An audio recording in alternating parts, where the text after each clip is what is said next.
Hello sir, hello ma'am. My name is Vamsi Krishna. So I want to teach quantitative aptitude. Before giving my demo session, let me introduce myself. My name is Vamsi Krishna and I have graduated from Vellore Institute of Technology in Computer Science Department. From past 2 years, I have been preparing for bank exam. So also in my IIT JEE exam, I have cleared my mathematics advanced and I got 98 percentile in mathematics. Basically, I am very interested in teaching and I want to teach mathematics. So this is all my intro. So I want to give the demo session. So ఈరోజు నేను ఏ topic తీసుకున్నా అంటే simple interest and compound interest. So why simple interest and compound interest means అందరూ ఈ simple interest compound ఇంట్రెస్ట్ని question వదిలేయడానికి చూస్తారు. ఎందుకంటే ఇది కొంచెం క్రిటికల్ అని, లేదంటే ఏదైనా నెంబర్స్ కొంచెం టఫ్ అయినా, లైక్ క్యాల్కులేషన్ ఎక్కువ ఉంటుందని వదిలేయడానికి చూస్తారు. కానీ simple and compound interest it is one of the important and very easiest topic to understand. So that's why I have taken simple interest and compound interest for giving demo.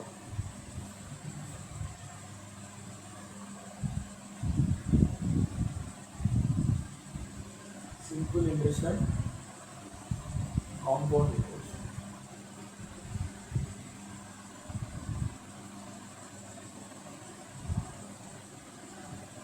So అసలు చూద్దాం simple interest అంటే ఏంటి, compound interest అంటే ఏంటి.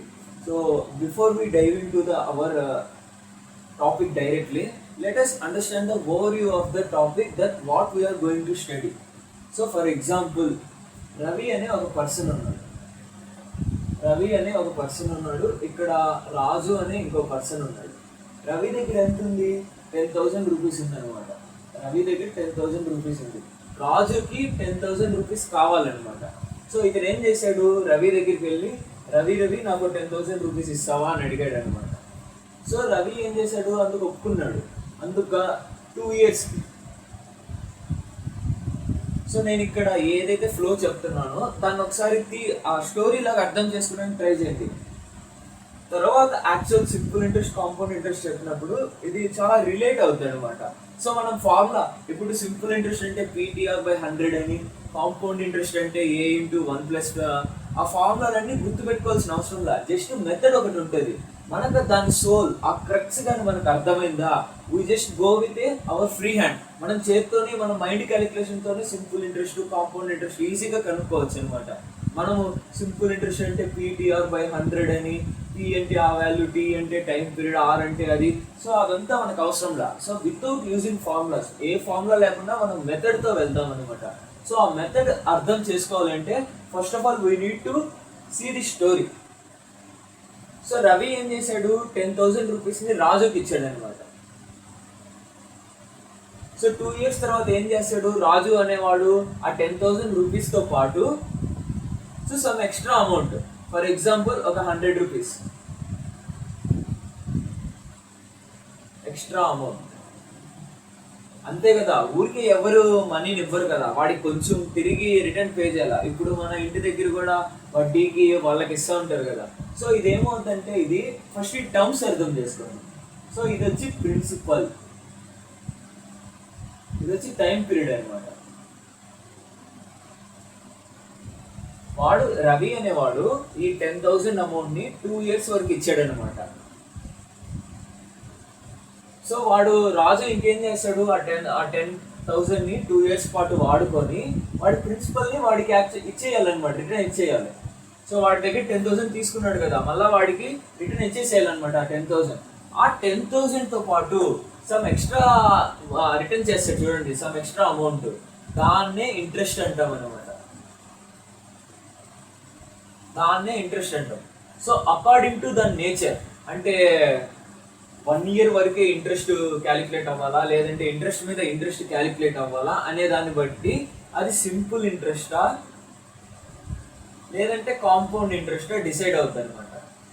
సరే ఏంటి simple అంటే ఏంటి, కాంపౌండ్ అంటే ఏంటి మాకు అర్థం కాలేదు అంటే, సో భయపడకండి, అర్థం కాకపోతే ఇప్పటికి ఇంకా మీకు అర్థం కాలేదు, ఎందుకంటే నేను ఇంకా మీకు చెప్పలా. సో మీకు ఇప్పటి వరకు అర్థం అవ్వాల్సింది ఒకే ఒక పాయింట్ ఏంటి అంటే, ప్రిన్సిపల్ని ఎవరికైనా అప్పించినప్పుడు వాళ్ళ ప్రిన్సిపల్తో పాటు కొంచెం ఎక్స్ట్రా మనీని పే చేస్తారనమాట. ఆ పే చేసే ఎక్స్ట్రా మనీనే మనం ఏమంటాం, ఇంట్రెస్ట్ అంటాం.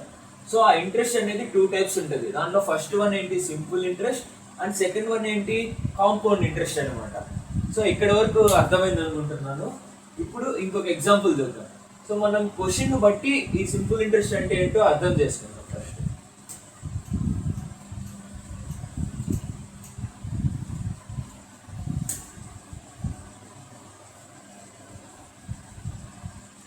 సేమ్ ఎగ్జాంపుల్ తీసుకుంటాం.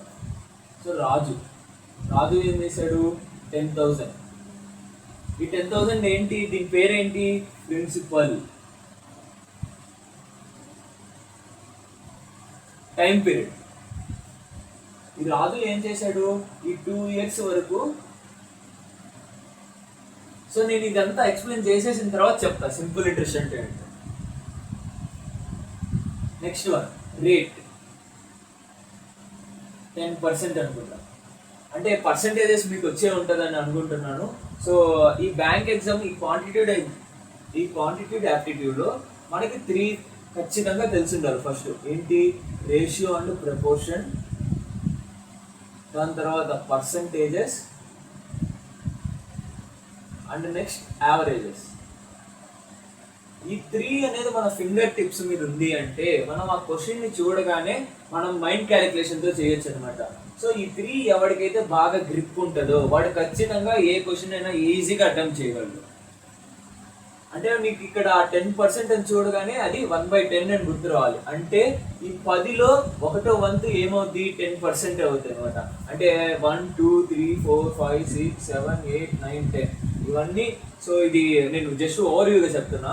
ఇదంతా ఏమవుద్ది, ఇది 100% అవుతుంది. So each one 10 parts. ఈ 1 ఏమవుద్ది, 10% అవుద్ది అనమాట. సో ఈ 10లో 1 part ఏమవుద్ది, 10% అవుతుంది. అదే 12.5% అంటే ఎంత, దాని ఫ్రాక్షన్ వాల్యూ 1/8. అంటే ఈ 8లో 1 part, ఈ 8లో 8 parts ఉన్నాయి అనుకోండి, దాంట్లో 1 part వాల్యూ ఎంత అంటే 12.5% అనమాట. సో పర్సంటేజెస్ క్లాస్లో ఇది చాలా బాగా చెప్పుకుంటాం. సో ప్రస్తుతానికి మన chapter simple interest and compound interest కాబట్టి will go ahead with this.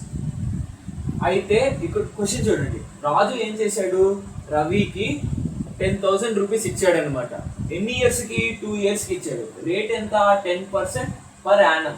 అంటే వాడి మనీ అనేది 10% పర్ యానంతో, అంటే ముందు 100% ఉంది అనుకోండి, నెక్స్ట్ ఇయర్కి ఎంతతో గ్రో అవుద్ది, 10%తో గ్రో అవుద్ది అనమాట. అడిషనల్గా ప్లస్ 10%, అదనమాట దాని మీనింగ్. సో 10% పర్ యానంతో 2 yearsకి ఇచ్చినప్పుడు ఇంట్రెస్ట్ ఎంత అని అడుగుతున్నాడు. సింపుల్ ఇంట్రెస్ట్ ఎంత అని అడుగుతున్నాడు. ఇదన్నమాట క్వశ్చన్. సో ఈ క్వశ్చన్ ఎలా సాల్వ్ చేయాలో చూద్దాం ఒకసారి. సో మీకు ఆల్రెడీ తెలిసే ఉంటుంది సింపుల్ ఇంట్రెస్ట్ ఫార్ములా PTR/100 అని. ఆ ఫార్ములా మర్చిపోండి. ఇంకా ఆ ఫార్ములా ఎలా వచ్చిందో కూడా ఈ మెథడ్తోనే చూడండి మీరు ఒకసారి. ఇక్కడ నేను ఒక ఫ్లో చార్ట్ లాగా ఇస్తాను, అది ఒకసారి గమనించండి. 10,000 అనమాట ఫస్ట్ ఇయర్. ఎంత ఇది, సపోజ్ ఫస్ట్ ఇయర్ అనుకోండి.